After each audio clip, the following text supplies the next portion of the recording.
ಜೋಳ ಬೆಳೆದಿದ್ದೀವಿ. ಅದು ಕಳಪೆ ಬೀಜಗಳನ್ನು ಕೊಟ್ಟು ಹಾಳು ಮಾಡ್ಕೊಂಡ್ರು ಅದರಲ್ಲೂ ಅರ್ಧಂಬರ್ಧ ಜೋಳ ಬಂದಿದೆ. ಅದು ಖರೀದಿ ಮಾಡಲಿ ಅಂತ ನಮ್ಮ ಗುರಿ. ಸರ್ಕಾರದವರು ಅಲ್ಲಿ ಸುಮ್ಮನೆ ಸಿದ್ದರಾಮಯ್ಯರು ವಿಧಾನಸೌಧದಲ್ಲಿ ಮಾತಾಡಿದ ತಕ್ಷಣ ಬರಲಿಲ್ಲ, ನಮಗೊಂದು ಪತ್ರ ಕೊಡಬೇಕು ಅಂತೇಳಿ ನಾವು ಕೇಳ್ತಾ ಇದ್ದೀವಿ.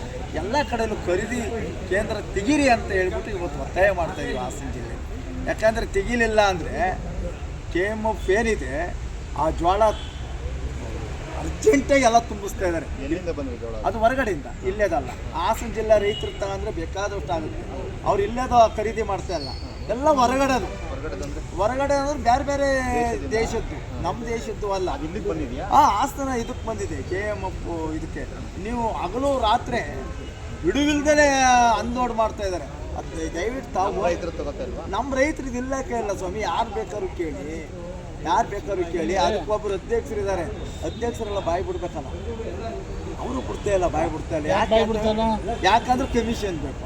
ಈಗ ನಿಮ್ಮ ಹೋರಾಟ ಯಾವ ಥರ ಇರುತ್ತೆ? ನಾವೇನಿಲ್ಲ ಸರ್, ಸರ್ಕಾರ ನಮ್ಮ ಮಾತಾಡ್ಸೋರವ್ರಿಗೆ ನಾವು